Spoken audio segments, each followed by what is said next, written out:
হাতে লাল গোলাপ নিয়ে হাঁটু গেড়ে আমার সামনে বসে থাকা মেয়েটা দেখতে পরীর মতো সুন্দর, কিন্তু আমি তার প্রপোজ অ্যাকসেপ্ট করতে পারবো না, কারণ মেয়েটা হলো আদরের দুলালি আর আমি হলাম গরিব ঘরের একজন সন্তান। চলেন গুছিয়ে বলি।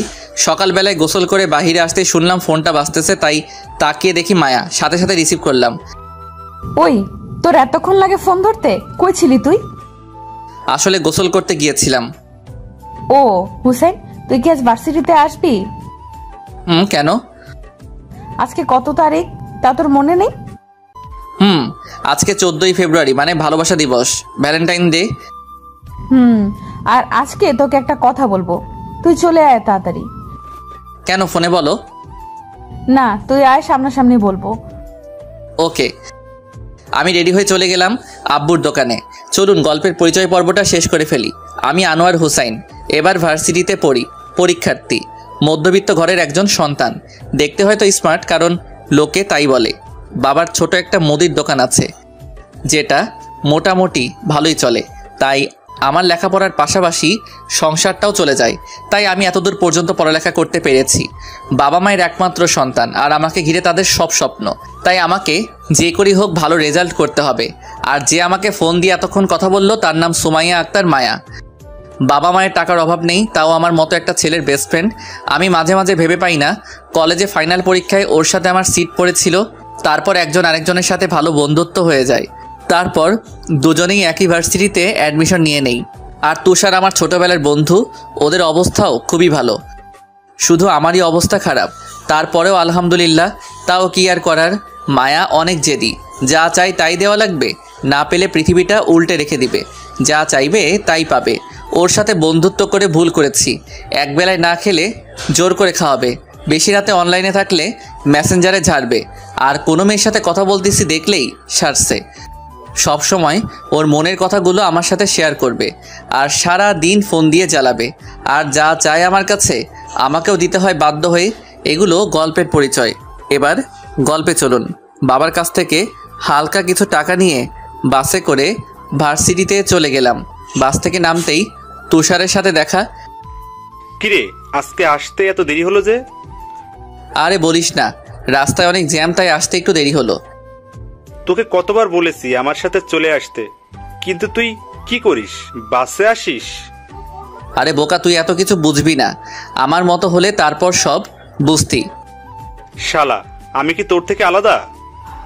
না, আছে, সব বাদ দিয়ে চল ক্লাসে। আজকে ক্লাস করবি? কেন? আজকে ইলুইলু দিবস, আর আমাদের কোসি খুকা ক্লাস করবে। আব্বে চুপ কর, আর চল ক্লাসে যাই। ক্লাসে না গিয়ে চল, মায়া পাঠিয়েছে তোকে নিয়ে যেতে। কোথায়? সবাই যেখানে বসে আড্ডা দেয়, ক্যান্টিনে। ও আজকে ফোন দিয়ে বলেছিল কি যেন বলবে, চল যাই বলে তুষারকে নিয়ে চলে গেলাম ক্যান্টিনে। ক্যান্টিনে ঢুকেই নজর গেল নীল শাড়ি পরে বসে থাকা পরীর দিকে।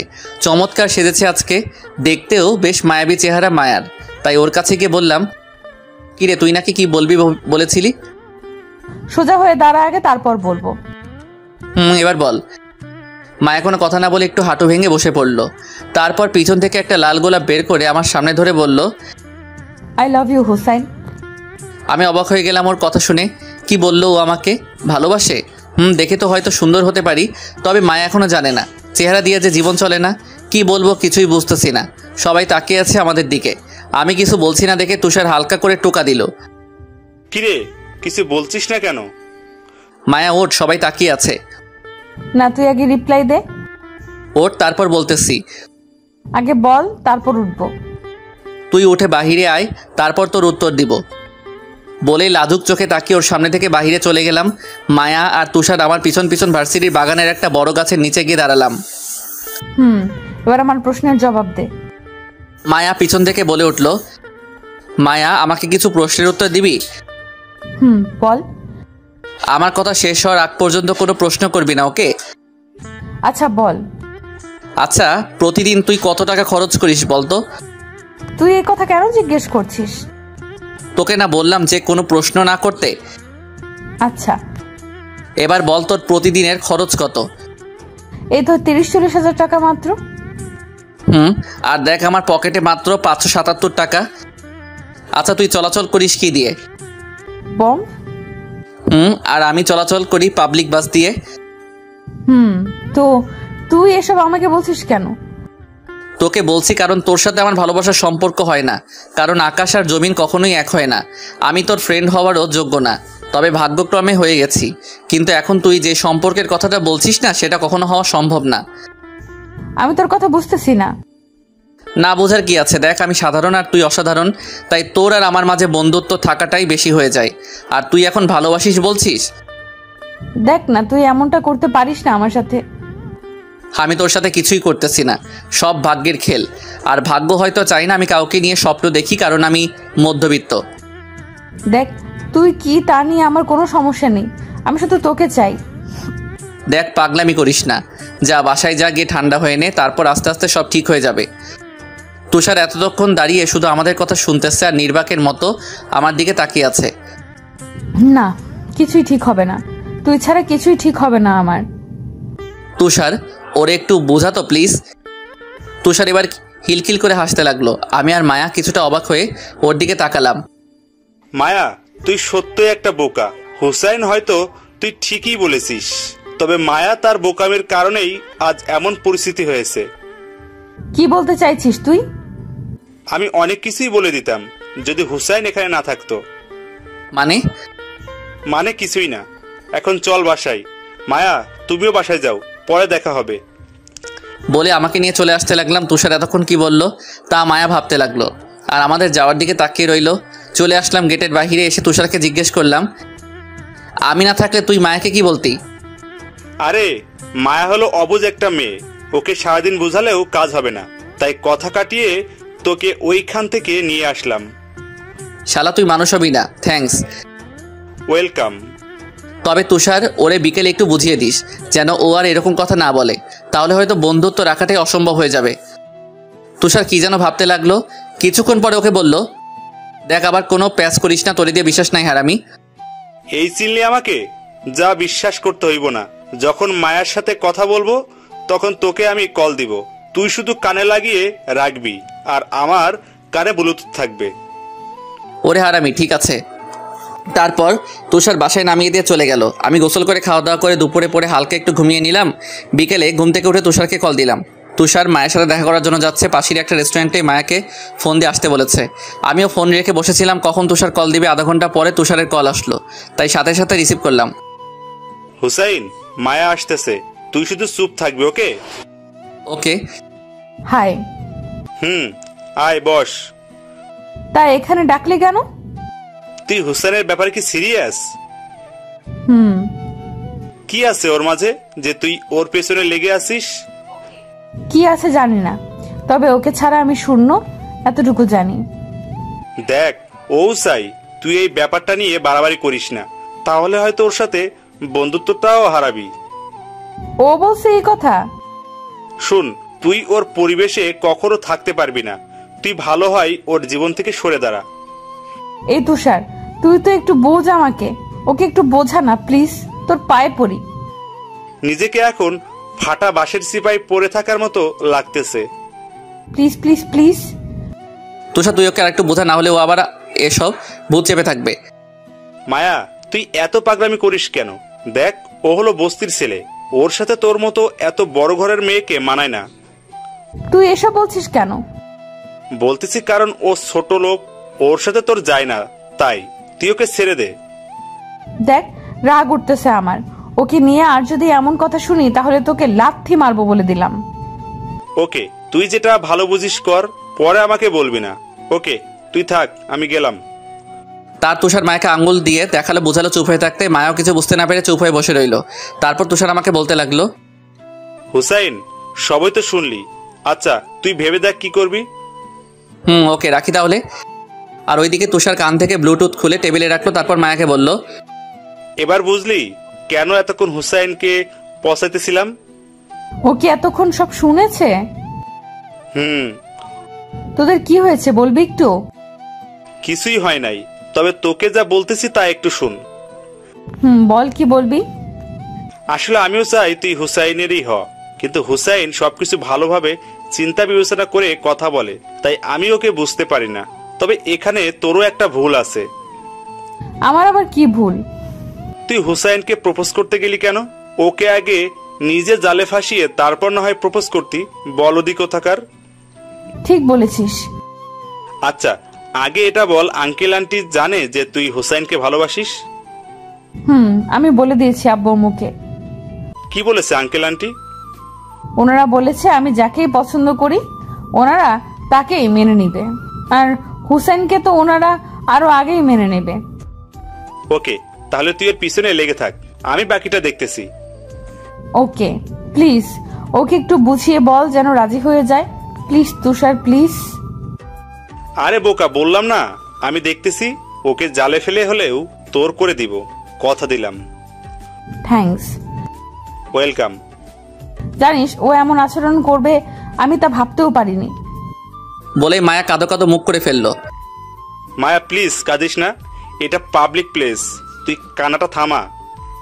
ওকে। শোন, আমি তোকে কথা দিলাম, হুসাইন তোর হবেই। এখন আমি উঠি, কালকে দেখা হবে। আচ্ছা। বলেই দুজনে বেরিয়ে চলে আসলো। পরের দিন সকালে রেডি হয়ে আবার বাসে করে চলে গেলাম কলেজে। কলেজে এসে তুষারের সাথে দেখা। কিরে মামা, আজকে এত লেট করে আসলি? আজকে একটু কাজ ছিল বাসায়, তাই। তা কি ভাবলি আজকে সারা রাত? দেখ, আমি যতই ভাবি না কেন আমি ওকে জেনে বুঝে জাহান্নামে আনতে পারি না। আচ্ছা, তুই আমাকে একটু বলবি যে ওকে মেনে নিতে সমস্যা কোথায়? সমস্যাটা অনেক জায়গায়। দেখ, ও আমার ফ্যামিলিতে এসে নিজেকে মানিয়ে নিতে পারবে না, ওর জীবনটা তেজপাতা হয়ে যাবে, তাকে তুই বুঝিস? দেখ, ও হয়তো তোর জন্য সব করতে পারে, ও হয়তো তোর ফ্যামিলির সাথে নিজেকে মানিয়ে নিতেও পারবে। প্লিজ এখন এমন হাস্যকর কথা বলিস না, প্লিজ, এখন হাসতে পারবো না। এখানে হাসির কি বললাম? আচ্ছা তুষার, তুই আমাকে কিছু প্রশ্নের জবাব দে তো। বল। যে মেয়ে নিজের হাতে কফি বানিয়ে খায় না, সে নাকি আবার আমাদের সংসারে সব কাজ করবে? এটা কখনো সম্ভব না। আর আমাদের এত টাকা নেই যে ওর জন্য আমি কাজের বুয়া রাখবো। তুষার এবার চুপ হয়ে গেল আর আমার দিকে অবাক হয়ে তাকিয়ে আছে। শোন, আবেগটা থাকে কিছুদিন, তারপর সব কিছু শেষ হয়ে যায়। থাক, তোকে এসব বলেও লাভ নেই, তুই কি কখনো বুঝবি না? চল এবার ক্লাসে যাই। ক্লাসে পরে যাব, চল আগে মায়ের সাথে দেখা করে আসি। তুই যা, আমি গেলাম ক্লাসে। না হলে আবার আমাকে দেখলেই শুরু হয়ে যাবে ওর সেই পাগলামিটা। তুই আয়, আমি আসি না। ওকে চল। বলেই দুজনে চলে গেলাম বাগানে, কারণ মন খারাপের সময় মায়া এখানেই এসে বসে থাকে। গিয়ে দেখি ও পুকুরের দিকে মুখ করে বসে আছে, তাই পিছন থেকে তুষার ডাকলো মায়াকে। কিরে মায়া, তুই এখনো এখানে বসে আছিস? দেখ কে এসেছে। আমাদের কথা শুনে মায়া তাড়াতাড়ি চোখগুলো মুছে ফেললো, তারপর আমাদের দিকে ফিরে তাকালো। কিরে মায়া, তুই কান্না করতেছিলি নাকি? আরে না, আয় বস। আমাদের আর মিথ্যা বলিস না, আমি সবই জানি। আরে না হুসাইন, আয় বস। আমি গিয়ে একটু দূরত্ব রেখে বসলাম, আর তুষার এসে আমাদের মাঝখানে বসে গেল। বল, এখন কি নিয়ে গল্প করা যায়? জানি না। ও আচ্ছা, তোদের দুজনকে এখানে আসার আসল কারণ কি জানিস? তুষারের মুখে এমন কথা শুনে আমি অবাক হলাম, তাই ওর দিকে ঘাড় বাঁকা করে তাকালাম। শোন, তোরা দুজন মিলে মুজিবনগর পার্কে যা, তাহলে ভালো হবে। না হলে এভাবে চুপচাপ আর দুজনকে থাকতে হবে না। দেখ, ও যে কথা বলতেছে সেটা কখনোই সম্ভব না। আমি জানতে চাই কেন সম্ভব না? কারণ আমি তোর যোগ্য না। কেন, তোর কিসের অভাব? লেখাপড়ায় ভালো, স্মার্ট, আর মনের দিক থেকে তো তুই বেস্ট। আর ভবিষ্যতে তুই তোর ট্যালেন্ট দিয়ে যে কোনো ভালো বড় চাকরি পেতে পারিস, তাহলে আর সমস্যা কোথায়? তুই আমার বড় চাকরি পাওয়ার কথা বলতেছিস? সেটা পাওয়ার জন্য যে ঘুষ লাগে তা কি তুই জানিস? আর যদিও ভাগ্যক্রমে পেয়েও যায়, তাহলে স্যালারি কত হবে? বেশি হলে 1 লক্ষ টাকা, তাতে তা একদিনের মার্কেটের টাকা। আর সারা মাস কি তুই না খেয়ে থাকবি? তোর মেকআপ আর অন্যান্য খরচগুলো না হয় বাদই দিলাম। দেখ, আমি একদম ভালো হয়ে যাব, আমার এত কিছু লাগবে না, শুধু তুই হলেই চলবে। দেখ মায়া, আবেগ দিয়ে দুনিয়া চলে না। আমি জানি তুই আবেগের বশে অনেক কিছু করতে পারিস, কিন্তু যখন বাস্তবতার সামনে এসে দাঁড়ায় না, তখন আবেগ পালিয়ে যায়। তাই বলছি, পাগলামি করিস না। দেখ, আমাকে এত বোঝাতে আসবি না, আমি তোকে চাই ব্যাস। দেখ, একটু বোঝার চেষ্টা কর। তুই মধ্যবিত্তদের মতো করে বাঁচতে পারবি না। তুই পারবি না শুধু ভাত মাছ আর ডাল দিয়ে বেলা পার করতে। তুই পারবি না 300-400 টাকা হাত খরচ নিয়ে দিন পার করতে। এই হাত খরচ থেকে টাকা বাঁচিয়ে আব্বু আম্মুর জন্য কিছু গিফট দেওয়া। তুই পারবি না 2-3টা শাড়ি দিয়ে মাস পার করতে। তুই পারবি না বাসে সবার সাথে চাপাচাপি করে ভার্সিটিতে আসতে। তুই পারবি না ভোরবেলায় উঠে বাসায় সবার জন্য নাস্তা রেডি করা আর সারাদিন গাধা মতো খাটা। তুই পারবি না সবার মুখের দিকে তাকিয়ে নিজের স্বপ্নগুলো কুরবানি দিতে। তাই বলতেছি, তোর জন্য ভালো হবে তুই নিজের লেভেলের একটা ছেলেকে বিয়ে করে নিজের সব স্বপ্ন পূরণ কর। লাইফটা আরামে পার করে দিতে পারবি। আর আমাকে বিয়ে করলে তুই জিন্দালাশ হয়ে যাবি। তখন আফসোস হবে, কারণ বাস্তবতা মৃত্যুর চেয়েও কঠিন, যার সামনে তুই এখনো করিসনি। আমি সব করতে পারবো তোর জন্য।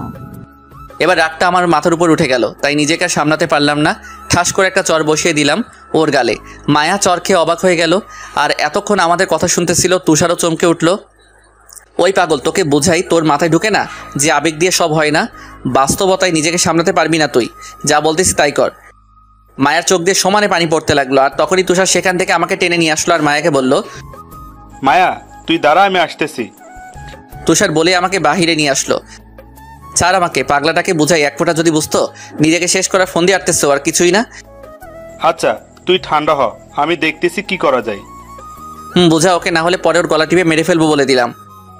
এই তুই গাড়িতে বস, আমি মায়া বুঝিয়ে আসতেছি। বলেই তুষার চলে গেল ভিতরে। ভিতরে গিয়ে তুষার দেখলো মায়া এখনো কাঁদতেছে। মায়া কাঁদিস না। দেখলি তো ও কেমনটা করলো। কি হয় আমাকে একটু ভালোবাসলে? দোষ তোর না, দোষ হলো সুমায়ার। মায়া এবার কান্না থামিয়ে তুষারের দিকে তাকালো। সুমাইয়া কে? হুসাইন তোকে কখনো সুমায়ার কথা বলেনি? না, কে সুমাইয়া? তাহলে শোন, আমরা দুজন তখন ক্লাস 10-এ পড়তাম। হুসাইন ক্লাসের ভালো ছাত্র ছিল এবং খুব ভালো গল্প লিখতো। অনেক মেয়ে গল্প পড়ে প্রেমে পড়ে যাইতো। তার মধ্যে হঠাৎ একটি আইডি থেকে SMS আসে হুসাইনের গল্প লেখা পেজে। কি ছিল সেই SMS এ? তুই চুপ করে শুন, কোনো কথা বলবি না। বল। হুসাইন প্রতি গল্পের শুরুতে লিখে দিত, অনুমতি ছাড়া কপি করা নিষিদ্ধ। তাই সুমায়া SMS দেয়, লেখক সাহেব, আপনার একটি গল্প কপি করব, যদি অনুমতি দেন। অবশ্যই গল্প কপি করতে পারেন, কিন্তু কিছু শর্ত আছে। কি শর্ত বলেন? প্রথমত, লেখকের জায়গায় আমার নাম এবং শেষে পেজ লিঙ্ক দিতে হবে। আচ্ছা। কোন গল্প কপি করবেন? সিনিয়র আপুর সাথে প্রেম সিজন। ওকে, আপনার বাসা কোথায় জানতে পারি? চুয়াডাঙ্গা। আপনার? মেহেরপুর। এইভাবে কথা বলতো। বলতে বলতে সুমায়ার সাথে ফ্রেন্ডশিপ হয়ে গেল হুসাইনের। তারপর একদিন হুসাইন আমাকে এসে বলে, আমি সত্যিই সুমায়াকে ভালোবেসে ফেলেছি। তখন আমি হুসাইনকে বললাম প্রপোজ করতে। সুমায়াকে যেই ভাবা সেই কাজ, হুসাইন গিয়ে প্রপোজ করে। সুমায়াও গ্রহণ করে নেয়। আস্তে আস্তে সুমায়ার প্রতি ভালোবাসা বেড়ে যায়। সুমায়ার সাথে ভিডিও কলে কথা বলতো। তার পিক সব জায়গায় সেট করে রাখতো। এক কথায় সুমায়াকে পাগলের মতো ভালোবাসতো। এইভাবে 2 মাস কেটে গেল। একদিন হুসাইন সুমায়াকে বলল, এই সুমায়া, তুমি কয়দিন ধরে আমাকে ইগনোর করছো কেন? আমাকে ভুলে যাও, আম্মু আমার বিয়ে ঠিক করে ফেলেছে। কি বলছো? তোমার বিয়ে ঠিক হয়েছে, তাহলে আমার কি হবে? তুমি প্লিজ আমাকে ভুলে যাও। আচ্ছা, তোমার হবু স্বামী নিয়ে সুখে থাকো। কিছুক্ষণ পরে হুসাইন আমার কাছে আসে। আমার সাথে এমন হওয়ার ছিল। কি হয়েছে? সুমাইয়া বলল, আপনাদের তো বললাম, তাই দ্বিতীয়বার লিখলাম না। আচ্ছা, তুই সুমায়াকে গুলো বলবি, পরে যদি ভুল বোঝে? পরে দেখা যাবে। হুসাইন আমার কাছ থেকে বাসায় গিয়ে সুমায়াকে ফোন দেয়। ফোন রিসিভ করার পরে, কি হয়েছে? তোমাকে নিষেধ করার পরেও কেন ফোন দাও? আর ফোন দিব না, একটি কথা শুনো। কি হয়েছে তাড়াতাড়ি বলো, যত সম্ভব। আমাকে বিয়ে করবে? কিভাবে? পালিয়ে। জীবনেও না। তুমি যদি আমার সাথে বিয়ে না করলে, তোমার যত পিক আছে ফেসবুকে ভাইরাল করব। এই মানুষকে আমি ভালোবেসেছিলাম আর তোমাকে বিশ্বাস করে সব করেছি, পিক দিয়েছি, আর তুমি আমার সাথে বিশ্বাসঘাতকতা করলে। আমি তোমাকে ছাড়া বাঁচতে পারবো না, প্লিজ এমন করো না। তুমি আমাকে আর ফোন দিবে না। যদি আমাকে সত্যিকারের ভালোবেসে থাকো, আর ফোন দিবে না। তুমি সুখী হও সেই দোয়া করি। সেই রাতে হুসাইন আমাদের আড্ডাখানায় এসে বলে, তোর বুদ্ধিতে কাজ হলো না। কি বলেছে? আমি যদি তাকে ভালোবেসে থাকি, তাহলে তাকে যেন ফোন না দেই। আচ্ছা, একটি আইডিয়া আছে। থাক তোর আইডিয়া, আমি বাসায় যাচ্ছি। হুসাইন বাসায় যখন যাচ্ছিল, আমার কেমন সন্দেহ হলো। তাই আমিও ওর পিছু নিলাম। তারপর কিছু দূর যাওয়ার পর হঠাৎ করে দেখি বিষের বোতল বের করে। হুসাইন মুখে দিতে যাচ্ছে, সাথে সাথে আমি গিয়ে ঠাস ঠাস করে দুটো থাপ্পড় দিলাম আর বলতে লাগলাম, দোস্ত তুই একটি মেয়ের জন্য বিষ খেতে যাচ্ছিস? আমাকে মরতে দে তুষার, তুই সামনে থেকে সর। দোস্ত তুই যদি মরে যাস সেই মেয়ে ঠিকই সুখে থাকবে, কিন্তু তোর মা বোন বাবাকে কে দেখবে? হুসাইন নিশ্চুপ। আমার মাথায় হাত দিয়ে বল, আর কোনোদিন আত্মহত্যা করবি না? আচ্ছা, আর করবো না। এই ছিল হুসাইন আর সুমায়ের প্রেম কাহিনী। বুঝতে পারলে মায়া? এখন আমি কি করব বল।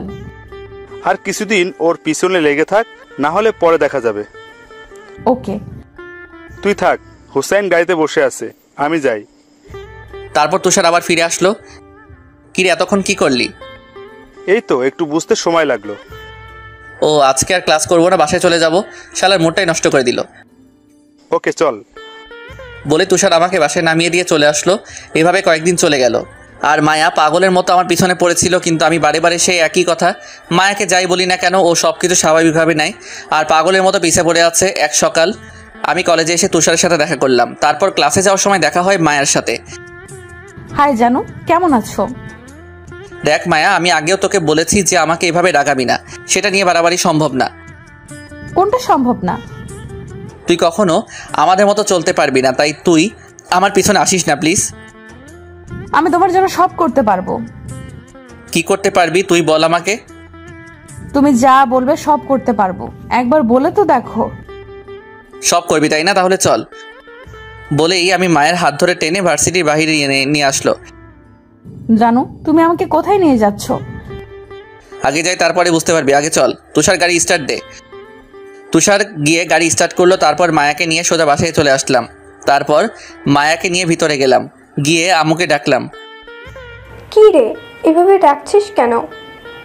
কি করতেছো তুমি? রান্না করতেছি। তুমি গিয়ে রুমে রেস্ট করো, এখন মায়া রান্না করবে। ওই তোর মাথা ঠিক আছে? ও কেন রান্না করতে যাবে? ও কি রান্না করতে জানে নাকি? ও নাকি আমার জন্য সব করতে পারবে। তা কিছুদিন আমাদের সংসারের কাজ করুক, তাহলেই ওর সব আবেগ জানালা দিয়ে পালাবে। চুপ থাক তুই। মা তুমি যাও, গিয়ে রেস্ট করো, আর না খেয়ে যাবে না কিন্তু। আর ওই তুষার, তুই দাঁড়িয়ে কি দেখছিস? মায়াকে নিয়ে যা রুমে। আম্মু তুমি একটু চুপ থাকবে আর সরো তুমি। নাও, আজকে দুপুরে সব কাজ তুমি করবে। আর আম্মু তুমি ভুলেও হেল্প করতে আসবে না বলে দিলাম। ওই তুই কি করছিস এসব? ভূত নামাইতেছি। কিসের ভূত? প্রেমের ভূত। তুমি এত সব বুঝবে না, তুমি রুমে যাও। আবার মায়ের এখানে চলে আসলাম। কি হলো, রান্না করো। মায়া আমার দিকে ফেলফেল করে তাকিয়ে আছে। কি হলো, রান্না করো। সব না করতে পারবি? তাহলে কর আজ থেকে আমাদের সংসারের সব কাজ। মায়া আবার কান্না শুরু করলো, তাই আমি তুষারকে নিয়ে টিভি দেখতে বসে গেলাম। আর দুজনে হাসতে লাগলাম। কিছুক্ষণ পর মায়া আসলো। খাবার রেডি, চলো খাবে। আমি কিছুটা অবাক হলাম, তাও ওকে বুঝতে না দিয়ে বললাম, খাবার রেডি করো, আমরা আসতেছি। ওকে জানু। রাগী মুখ নিয়ে রুমে গেলাম। গিয়ে তুষার আর আমি ফ্রেশ হলাম। তারপর আম্মুকে ফ্রেশ হতে বললাম। আব্বু চলে আসলো। তারপর সবাই মিলে খেতে বসলাম। খাবার মুখে দিয়ে অবাক হয়ে গেলাম, ভালোই রান্না করছে। সবাই দেখলাম খাবারের প্রশংসা করতেছে, আর সেই প্রশংসাগুলো আমার গায়ে কাটা হয়ে বিঁধতেছিল। তাই খাবার রেখে উঠে চলে গেলাম। গিয়ে ফোন টিপতে লাগলাম। কিছুক্ষণ পর হঠাৎ রুমে কেউ আসার আওয়াজ পেলাম। তাকিয়ে দেখি মায়া হাতে খাবারের প্লেট। কি হলো, না খেয়ে চলে আসলে কেন? খেতে মন চাইতেছে না তাই। ওলে আমার পিচ্চি বড়টা বলে কি, বুঝ আমার হাতে খাবে বলে এইভাবে না খেয়ে চলে এসেছে। ওই ঢংটা একটু কম করবি? আচ্ছা নাও, এবার লক্ষ্মী ছেলের মতো খেয়ে নাও।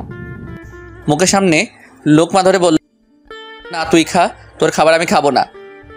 প্লিজ খেয়ে নাও। না বললাম না? প্লিজ জানো, প্লিজ। খাবারের উপর রাগ করে থাকতে নেই। আমার খিদে নেই। প্লিজ খেয়ে নাও। না বললাম তো। তারপর মায়া যা করলো তাতে আমি পুরো অবাক হয়ে গেলাম। মায়া আমার গালে চড় বসিয়ে দিল। বলছি খা। বলেই মুখে ভাত পুড়ে দিল। আমি অবাক হয়ে ওর দিকে তাকিয়েছিলাম আর ভাত খেতে লাগলাম। সোজা করে বলতেছি কানে যায় না, এবার বাঁকা করেই ছাড়লি। ভালো করে বললে কথা শুনবি, না হলে রাত্রি মেরে কথা শোনাবো, মনে রাখিস। এসব বলতেছিল আর আমাকে ভাত খাইয়ে দিতে লাগলো, আর আমি শান্ত ছেলের মতো খেতে লাগলাম। হঠাৎ দরজার দিকে নজর যেতে দেখলাম তুষার দাঁড়িয়ে দাঁড়িয়ে হাসতেছে। শালা, এসবের কারণে তুই দায়ী। আমি আবার কি করলাম? তুই এখানে দাঁড়িয়ে কি করতেছিস?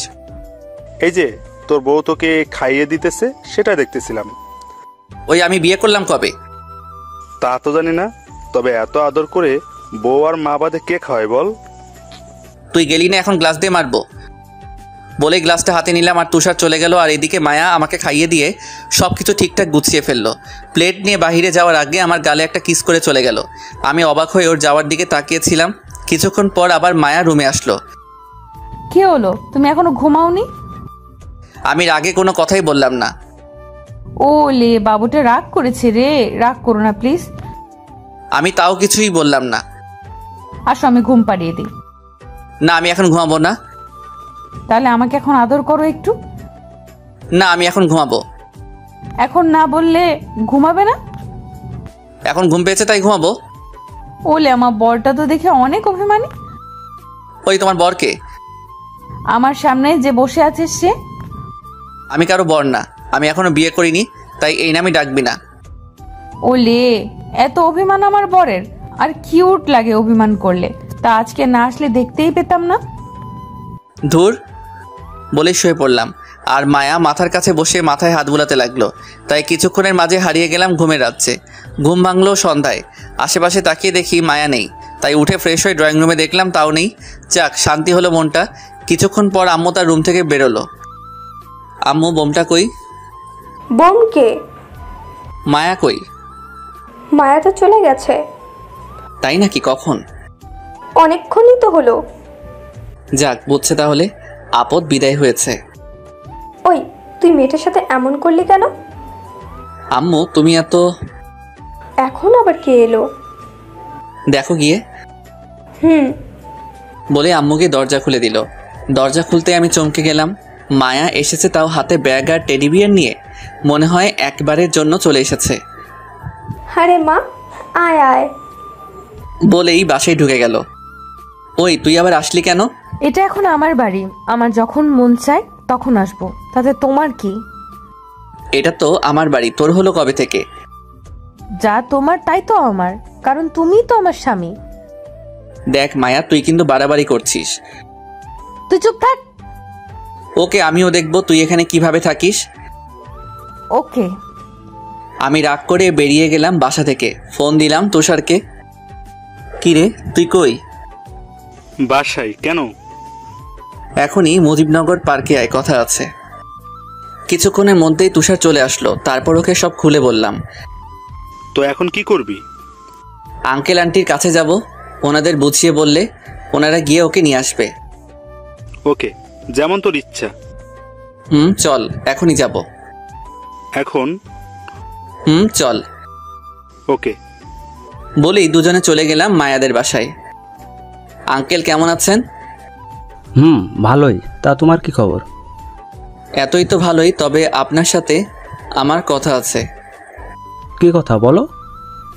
আঙ্কেল, মায়া এসব কি শুরু করেছে, আর আপনারাও ওকে কিছুই বলতেছেন না?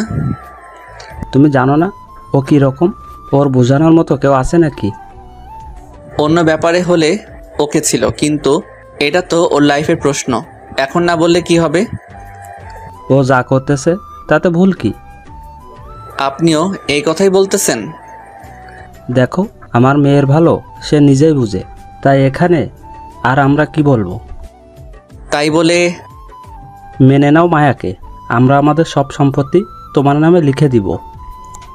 তুষারোট, বুঝে গেছি কামারের দোকানে কোরআন পড়ে লাভ নেই।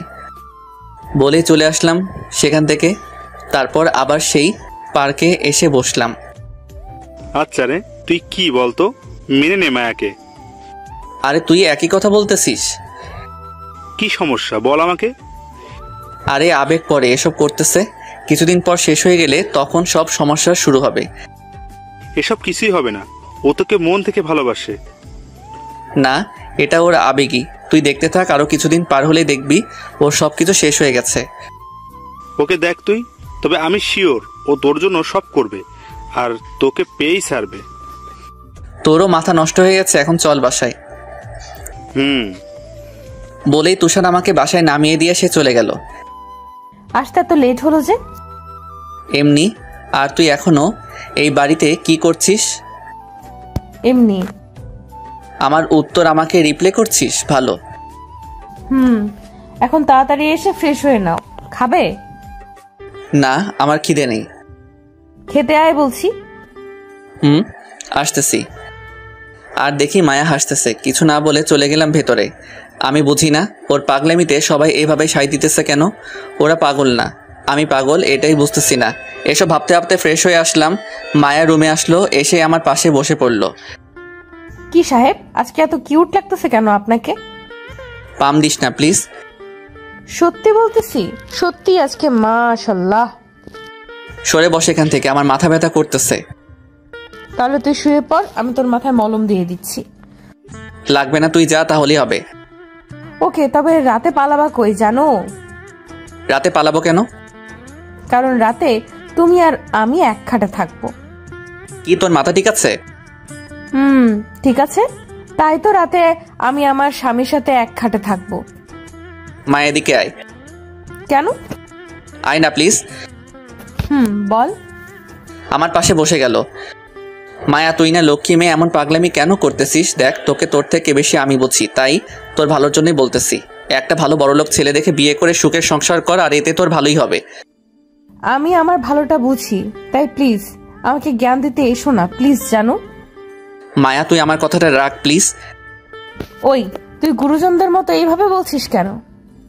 দেখ, আমি জানি এটা তোর আবেগ, তাই আবেগটা সামলা, আর তুই নিজেও একটু চালাক হ। বোকামি করে পরে জীবনটা শেষ হবে তোর। আমার হবে তাতে তোমার কি? এখন চুপ থাকো, না হলে কিস দিয়ে মুখ অফ করিয়ে দিব, বলে দিলাম। ওকে, কিন্তু আমাকে পাবি না, এটা বলে দিলাম। আচ্ছা, আমিও দেখবো তুমি কিভাবে নিজেকে ধরে রাখো। ওকে। মায়া ঢ্যাং ঢ্যাং করে রুম থেকে বেরিয়ে গেল, আর আমি মোবাইলটা হাতে নিয়ে টিপতে লাগলাম আর গান শুনতে লাগলাম। কিছুক্ষণ পর মায়া আবার আসলো। জানো, খাবে না? না, বাহির থেকে খেয়ে এসেছি। মিথ্যা বলো কেন? আমি জানি তুমি আজকে আমাদের বাসায় গিয়েছিলে, সেখান থেকে মুজিবনগর পার্কে গিয়ে টাইম পাস করে বাসায় চলে এসেছো। তোকে এসব কে বললো? অর্ধেকটা আব্বু আর অর্ধেকটা তুষার। ও, আমার পেটে ক্ষুধা নেই? আসবি তুই নাকি আবার মারতে হবে, কোনটা? যাব না আমি, যা তুই। তুই যাবি না তো 14 গোষ্ঠী যাবে। বলে কলার ধরে টান দিয়ে খাট থেকে নামিয়ে নিচে চলে গেল। মায়ের সাহস দেখে আমি অবাক হলাম। কি সাহস মেয়েটার! তাও খেয়ে দিয়ে উপরে চলে আসলাম। কিছুক্ষণ পর মায়া হাসতে হাসতে রুমে ঢুকলো আর আমার পাশে বসে গেল। কি হলো, এভাবে হাসছিস কেন? আমার বাবুটা রাগ করেছে আমার উপর, তাই না? তুই যা অন্য রুমে, আমি এখন ঘুমাবো। আমি যাব কেন? তাহলে তুই থাক, আমি গেলাম। বলে বাহির হতে যাব, তখনই মায়া আমার হাতটা ধরে ফেললো। কই যাও চান্দু? তুই থাক, আমি গেলাম পাশের রুমে। বউ থাকবে এক রুমে আর স্বামী থাকবে আরেক রুমে, তা তো হবে না। বলে একটানে খাটে ফেলে দিল, তারপর ওর ওড়না দিয়ে আমার হাত পা বেঁধে ফেললো। ওই, তুই হাত পা বাঁধলি কেন? তুমি যেন অন্য রুমে না যেতে পারো। তোর মতলবটা কি বলতো? পাগলটার বুকে মাথা রেখে ঘুমাবো। ওই, আমি পাগল? তুমি আমার পাগল আর আমি তোমার পাগলি। ছাড় আমাকে, আমি কারোর পাগল হতে পারবো না। আজকে কোনো ছাড়াছাড়ি নেই, একেবারে সকালে ছাড়বো তোমাকে কলিজা। দেখ, পাগলামি করিস না। পাগলামি করে ভালোবাসা হয় না। কিভাবে ভালোবাসতে তা আমি ভালোভাবে জানি। আচ্ছা, আমি অন্য রুমে যাব না, এবার বাঁধনটা খুলে দে। ওয়াদা দে যে বাঁধন খুলে দিলে তুই আমাকে তোর বুকে মাথা রেখে ঘুমাতে দিবি আর অন্য রুমেও যাবি না। আচ্ছা, ওয়াদা দিলাম। আরো একটা ওয়াদা দিতে হবে। কি ওয়াদা? বেশি না, তোর বুকে যখন মাথা রাখবো তখন তুই আমাকে শক্ত করে জড়িয়ে ধরবি। আমি পারবো না। তাহলে আর কি, সারা রাত এভাবেই পড়ে থাক। দেখ, তুই যেটা বলতেছিস সেটা কিন্তু ইসলামের দৃষ্টিতে পাপ। ওরে আমার ইসলামিক জামাই রে, আপনি এত বুঝতে কে বলেছে? দেখ, ছাড় আমাকে। তাহলে আমাকে ওয়াদা দে, যেগুলো বলছি সেগুলো করবি। কখনোই না। তাহলে আমিও সরি। বলেই মায়া আমার বুকে মাথা রেখে শুয়ে গেল। আমিও ঘুমানোর চেষ্টা করতে লাগলাম। কিছুক্ষণ পর ঘুমিয়ে গেলাম। মাঝরাতে সজাগ হয়ে গেলাম। তাকিয়ে দেখি হাতের বাঁধনটা খোলা আর আমি মায়াকে জড়িয়ে ধরে আছি। তাই তাড়াতাড়ি ওকে ছেড়ে দিলাম আর ওর মায়াবী মুখটা দেখতে লাগলাম। আসলে অনেক মায়াবী ওর মুখটা, কিন্তু এই মুখের হাসিটা সারা জীবন থাকবে না যদি এই বাড়িতে বউ হয়ে আসে। কিন্তু ও তো এটা বুঝতেই চাইতেছে না। পাগল মেয়ে একটা। বুঝ কবে যেন হবে আল্লাহই জানে। এসব ভাবতে ভাবতে ঘুমিয়ে গেলাম। সকালে মায়ার ডাকে ঘুম ভাঙলো। কি হলো, ডাকছিস কেন? উঠে চা খেয়ে আমাকে উদ্ধার করেন। খাবো না আমি, আর তুই যা, এখন আমি ঘুমাবো। এই উঠ বলছি, না হলে পানি এনে গায়ে ঢেলে দিব। বাসায় এসে টর্চার শুরু করে দিয়েছিস। আর যদি তোকে বিয়ে করি তাহলে কি করবি আল্লাহ জানে। তাই আর যাই হোক না কেন, তোকে তো আমি বিয়ে করব না। সেটা পরে দেখবো, এখন উঠ তাড়াতাড়ি। উঠতেছি। Good boy. এখন তাড়াতাড়ি করে চা খেয়ে উঠে বাজারে যাও। তুই এভাবে অর্ডার করছিস কেন? কারণ আমি এই বাড়ির বউ, আর তোর কই যা। আমি মানি না। তুই না মানলে কি হইব, আব্বা আম্মু তো মেনে নিয়েছে, এখন আর কোনো সমস্যা নেই। তোকে নিয়ে সংসার কে করবে? তুই? আমার তো ঠেকা পড়ছে যে তোকে নিয়ে সংসার করতে হবে। দুনিয়াতে আর কোনো মেয়ে নাই। তুই আমাকে নিয়ে সংসার করবি, আর কাউকে নিয়ে স্বপ্ন দেখলে তোকে মারবো প্রথমে, তারপর নিজে মরবো, মনে রাখিস। তোকে দিয়ে সম্ভব? কি সম্ভব? মানুষ মারা তোকে দিয়ে সম্ভব? ওই চুপ করে চা খা আর তাড়াতাড়ি বাজারে যা। বলেই চা খেয়ে ফ্রেশ হয়ে চলে গেলাম বাজারে। বাজার করে বাসায় এসে আম্মুর কাছে ব্যাগ দিয়ে হাত পা ধোয়ার জন্য ওয়াশরুমে যেতেই চমকে গেলাম। মায়া কাপড় ধুইতেছে আর কেমন যেন অগোছালো হয়ে বসে আছে। বন্ধুত্ব থেকে প্রেমের এটাই শেষ নয়। ওকে দেখে আমি আর হাসি থামাতে পারলাম না, তাই হো হো করে হেসে উঠলাম। কি হলো, হাসছিস কেন? তোকে দেখে। কেন? এই যে এত বড় লোকের মেয়ে হয়ে যে কাপড় কাচতেছিস, আর তাও কেমন অগোছালো হয়ে পাগলের মতো। ওই আমি এখন বড় লোকের মেয়ে না? তাহলে তুই কি? আমি হুসাইনের বউ, আর এই বাড়ির লক্ষ্মী বউ। ওরে খোদাই, পাগলের একটু বুঝ দাও। বুঝ আমার আছে, তা তুই এখানে কেন? হাত পা ধুতে এসেছি। সত্যি বলছিস নাকি আমাকে দেখতে চলে এসেছিস? পেতনি দেখার আমার এত শখ নাই, শর্ট তুই। বলেই হাত পা ধুয়ে বাহিরে আসতে যাব, তখনই মায়া টেনে ধরলো পিছন থেকে আর দেয়ালের সাথে চাপিয়ে ধরলো। কি হলো, এভাবে টেনে আছিস কেন? তুই একটু হেসে কথা বললে কি হয়? অনেক কিছুই হয়, ছাড় আমাকে। না, তুই এখন আমাকে একটু আদর করবি, না হলে দেখেছিস তুই এখন কোথায় আছিস। আমি তাকিয়ে দেখি মাথার উপরে ঝর্ণার লাইনটা। তারপর মায়া আবার বলতে লাগলো, ঝর্ণাটা ছাড়লেই দুজনে ভিজে যাব, তাই আদর করা ছাড়া কোনো উপায় তোর কাছে নেই। বলেই মায়া আমার এতটা কাছে চলে এসেছে যে আমাদের মাঝে বিন্দুমাত্র গ্যাপ নেই। দেখ, এটা কিন্তু ঠিক না। इश्क और जंग में सब कुछ जायज है मेरी जान। কি? হিন্দিতে একটা ডায়লগ দিলাম। কি বললি? কানটা কাছে আন, তারপর বলতেছি। এবার বল। বলছি যে প্রেম আর যুদ্ধে সবকিছু সঠিক। বলেই আমার গালে কানে একটা ছোট্ট করে কামড় দিল। আও। এবার আদর কর, না হলে সারা শরীর কামড়ে দিব। দিচ্ছি, বল কি করতে হবে? তোর যা করতে মন চায়। ওকে। বলে ওর কপালে হালকা করে একটা চুমু এঁকে দিলাম। হয়েছে তো, এবার ছাড়। মায়ার মুখের দিকে তাকিয়ে দেখি ওর মুখ আগুনের মতো লাল হয়ে আছে। বিষয়টা বুঝতেছি। ওই কুত্তা, তোরে আমি কি করতে বলছি আর তুই কি করলি এটা? আদর করছি। এভাবে কেউ বউকে আদর করে? দেখ, তুই আমার বউ না, তাই এর থেকে বেশি আশা করিস না। তাই তো। আমি কে তোর? আমি তো পাগল, তাই এসব করতেছি। পাগল না হলে করতাম নাকি এসব? আর তুই তো পাষাণ একটা। মায়া কাঁদো কাঁদো মুখ করে বলল, বাহ, তুই এত তাড়াতাড়ি বুঝে যাবি, আমি আগে কখনো ভাবিনি। বলে ওয়াশরুম থেকে বেরিয়ে গেলাম। আসার সময় মায়ের মুখের দিকে তাকিয়ে দেখলাম ওর মুখ আবারও লাল হয়ে গেছে। তাই বেরিয়ে সোজা চলে গেলাম নাস্তার টেবিলে। নাস্তা করে এসে রুমে ঢুকতেই দেখি মায়া মুখ ফুলিয়ে বসে আছে। তাই আমিও কোনো কথা না বলে খাটে বসে মোবাইল টিপতে লাগলাম। মায়া বিছানা থেকে নেমে আমার পিছনে গিয়ে দাঁড়ালো। তারপর আমার মাথায় হাত বুলাতে লাগলো। কি হলো, এরকম করছিস কেন? যাওয়ার সময় কি বলে গিয়েছিলে? কোন সময়? মনে নেই? ওয়াশরুমে আমাকে কি বলে গিয়েছিলে? তুই ধীরে ধীরে বুদ্ধিমান হইতাছস, এটাই বলে গেলাম। আমি ওই কথাগুলো কেন বলছিলাম জানিস? না, কেন? কারণ এগুলো বললে তোর একটু মায়া হবে আর তুই আমাকে সিম্প্যাথি দিবি, কিন্তু তুই তো একটু দরদও দেখালি না। তো এখন কি করব আমি? তোর কিছুই করতে হবে না, যা করার আমিই করব। কেন, কি করবি তুই? এটা করব। বলে আমার চুলগুলো পিছনের দিকে টেনে ধরলো। চুলগুলো টানতেই মাথাটা উপরের দিকে, আর মায়া তার মাথাটা নিচের দিকে নামিয়ে আমার চুলগুলো আঁকড়ে ধরে আমার ঠোঁটগুলোকে কামড়ে ধরলো আর সামনে চুমু আঁকতে থাকে। আর ওর চুলগুলো ছাড়া ছিল, তাই চুলগুলো নিচের দিকে ঝুঁকে পড়ে। আমার মুখটা চারদিক থেকে ঘিরে রাখলো, আর এতে মায়াও তার কাজও চালিয়ে গেল। এভাবে কতক্ষণ ছিলাম তা বলতে পারবো না। হঠাৎ মায়া আমাকে ছেড়ে দিয়ে দিল। এক দৌড় সোজা চলে গেল বাহিরে। আর আমি ভাবতে লাগলাম, এতক্ষণ আমার সাথে কি হলো, কি কঠিন সময় গেল আমার। আরেকটু হলে শ্বাস আটকে মারা যেতাম। যাই হোক, এসব চিন্তা বাদ দিয়ে উঠে চলে গেলাম ফ্রেশ হতে। ফ্রেশ হয়ে এসে চলে গেলাম তুষারের কাছে। কিরে, কি খবর? পিছনে বাস থাকলে না, মানুষ খুব আরামেই থাকে। ও, তাহলে তো তুই ভালোই। তা এখানে আসতে বলার কারণটা কি বল? আসলে মায়া তো আমাকে শেষ করে দিতেছে। কেন, কি করেছে মায়া? তাহলে শোনো। সবকিছু তো তোর কথা মতোই চলতেছে, তাহলে সমস্যা কোথায়? ও তো তোর বউয়ের মতো কাজ করে যাচ্ছে। আরে ওর কষ্ট হইতেছে, তাও সব কিছু মুখ বুজে সহ্য করে যাচ্ছে। কিছুদিন পর সহ্যের বাঁধ ভেঙে গেলে তখন দিবে আরেক মোড়। তাহলে তুই আরো কিছুদিন দেখ, আর এদিকে ওর অভ্যাস হয়ে গেলে তখন না হয় ওকে কবুল করে নিস।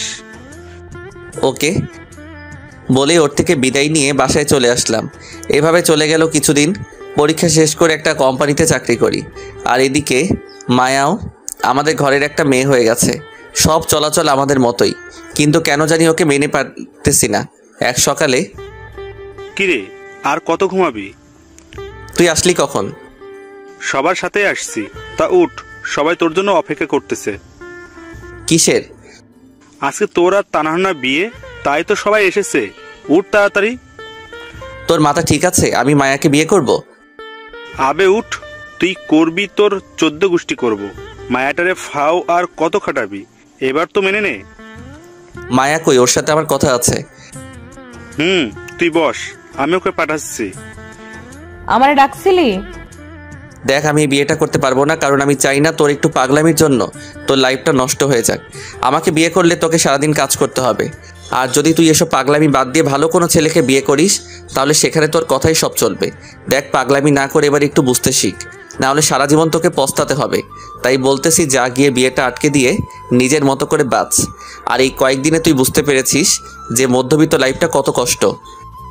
দেখ, আমি কিসে খুশি তা কি তুই আমার থেকে বেশি বুঝিস? মায়ার চোখগুলো ছলছল করতেছে। দেখ, পাগলামি করিস না। তুই কি খুশি আমি যদি বিয়েটা ভেঙে দেই? ঠিক আছে। মায়া বলেই চলে গেল। কিছুক্ষণ পর তুষার রুমে আসলো। কিরে, তুই কি বললি মায়াকে যে ও বাইরে গিয়ে বিয়ে করবে না বলতেছে? আরে ওরে কিছুক্ষণ বুঝি বললাম, ও হয়তো বুঝতে পেরেছে। তোর কথাই ঘাবলাস রে। কোনো ঘাবলা নেই, সবই তোর মনের ভুল। আচ্ছা, তুই থাক, আমি গেলাম। বলেই তুষার চলে গেল। তারপর সারাদিন এভাবেই কেটে গেল। মায়াও ও নিজের বাসায় চলে গেছে। বিকেলে তুষার কল দিয়ে দেখা করতে বলল। কিরে, ডাকলি কেন? তোর সাথে কথা আছে, চল ওই রুমটায় গিয়ে বসি। চল। বলে ওর সাথে একটা রুমে ঢুকলাম। রুমে ঢুকতেই ও দরজাটা লাগিয়ে দিল, আর তখনই কয়েকজন লোক মিলে আমাকে উড়াধরা মারতে লাগলো। আমি বুঝতেছিলাম না ওরা কারা বা কেনই মারতেছে। আমাকে মেরে আমাকে একদম শুয়ে দিয়েছে। শালা, ভালোভাবে এতদিন বলছি, কথা কানে নেস নাই, এখন কেমন লাগে বল? তুষার, তুই এভাবে আমাকে মারতে পারলি? কালকে মায়েদের বাসায় যদি বিয়ের প্রস্তাব না পাঠাবি, না হলে একেবারে জানে মেরে ফেলবো। যদি নিজের ভালো চাস তাহলে এখনই ফোন করে মায়াকে বিয়ের কথা বল। মেয়েটা না খেয়ে সারাদিন কাঁদতেছে, তাই এখন যেই মারগুলো দিলাম সেগুলো তার প্রতিশোধ। এবার ফোন বের কর আর ফোন দে মায়াকে। দিতেছি। বলেই পকেট থেকে ফোন বের করে ফোন দিলাম মায়াকে। কি হলো, আবার ফোন দিলি কেন? বিয়ে করবি আমাকে? কি বিয়ে করবি আমাকে? কিন্তু তুই তো সকালে না করে দিলি আমাকে। ওইসব কথা বাদ, এখন বল বিয়ে করবি কিনা। তুই যখন বলবি তখনই হবে বিয়ে। বল, কখন বিয়ে করবি আমাকে? পরশু। সারাদিন খেয়েছিস কিছু? তুই খেয়েছিস? এখন কয়েকটা খা, না হলে আমাকে আরো খেতে হবে। কি খেতে হবে তোকে আরো? তুই জেনে কি করবি? তুই খাওয়া দাওয়া করে বিয়ের জন্য রেডি হ। আচ্ছা। বলেই ফোনটা কেটে দিল। নে, হয়েছে এবার? তবে আরো একটা কথা। কি কথা? বিয়ের ঠিক 3 মাসের মাথায় যদি সুখবর না আসে আমার কানে, তাহলে আবার তোকে এমন আপ্যায়ন করা হবে, বুঝলি? মানে মায়াকে স্ত্রীর মর্যাদা দিতে হবে, বুঝছিস? তাহলে এবার চল ডাক্তারের কাছে, মারগুলো হজম করাতে হবে। তারপর কয়েকজন ধরে নিয়ে ডাক্তারের হালকা চিকিৎসা করিয়ে বাসায় দিয়ে আসলো। দেখতে দেখতে বিয়েটা হয়ে গেল। সবাই অনেক খুশি, শুধু আমি বাদে। না জানি ভবিষ্যৎ কি হয় আমার জীবনে। চিন্তা শুধু একটাই, মায়া আবার বিরক্ত না হয়ে যায় এই মধ্যবিত্ত লাইফটাতে। কি যেন হয় আমার জীবন, উপরালাই জানে। আসলে মায়াকে আমিও ভালোবাসি, তবে হারানোর ভয়ে কোনো কিছু স্বাভাবিকভাবে ভাবতে পারি না। মধ্যরাত্রে এসব ভাবতেছিলাম ছাদে দাঁড়িয়ে, তখনই পিছন থেকে আব্বু ডাক দিল। কি হলো? এত রাতে বাইরে কি করো? ওমা ঘরে একা একা, যাও ঘরে যাও। বলেই নিচে চলে আসলাম। রুমে ঢুকে দরজা লাগিয়ে দিলাম। পিছনে ফিরতেই মায়া আমাকে নিজের সব শক্তি দিয়ে জড়িয়ে ধরলো। ভালোবাসি হুসাইন, তোকে নিজের থেকেও বেশি ভালোবাসি। আমিও বাসি, তবে কোনোদিন ছেড়ে যাবি না তো? ছেড়ে যাব, তবে জীবন থাকতে না, মরার পর যাব। তারপর মায়াকে কোলে করে বিছানায় নামিয়ে দিলাম আর ওর দিকে তাকিয়ে রইলাম। কি হলো, এভাবে তাকিয়ে আছিস কেন? এমনি। আদর করবি না আমাকে? তাহলে তাকিয়ে না থেকে এখানে আয়। বলেই মায়া আমাকে একটানে শুইয়ে দিল। তারপর যা হলো আমি বলতে পারবো না, কারণ আমি এখনো সিঙ্গেল। তাই কিভাবে আদর করতে হয় আমি জানি না। যারা বিয়ে করেছেন বুঝে নিয়েন। তাদের সাথে 1 ঘন্টা পরে মায়া আমার উপরে শুয়ে আছে, আর আমি মায়ার মাথায় হাত বুলিয়ে দিতেছি। একটা কথা বলবো হুসাইন? বলো। তুই তো বিয়ে করবি না বলে সকালে না করে দিয়েছিলি, তা বিকেলে আবার রাজি হলি, কারণটা কি বলতো? ওই কথাটাই আর বলিস না। ওই বিকেলে তুষার আমাকে ফোন দিয়ে ডাকে। তারপর সব বললাম মায়াকে। কি? ও আমার জামাইরে মারছে, রাখ, ওর এখনই খবর নিতেছি। বলেই মায়া তুষারকে ফোন দিল। ওই, তুই হুসেনরে মারলি কেন? সোজা কথায় কাজ হয়েছিল না, তাই আঙুলটা একটু বাঁকা করছিলাম আর কি। আর তোকে না ওয়াদা দিছিলাম যে কোনোভাবেই হোক না কেন হুসাইনকে তোর করে দিব। যা করার করছো, এখন থেকে আর কোনো কিছুই করবি না। এখন থেকে ও শুধু আমার, যা করার আমি করবো, ওকে, বুঝছত? Good night and happy married life. বলেই ফোনটা কেটে দিল। Good night. তারপর আমাকে জড়িয়ে ধরে ঘুমিয়ে গেল মায়া। আমিও আস্তে আস্তে হারিয়ে গেলাম ঘুমের রাজ্যে।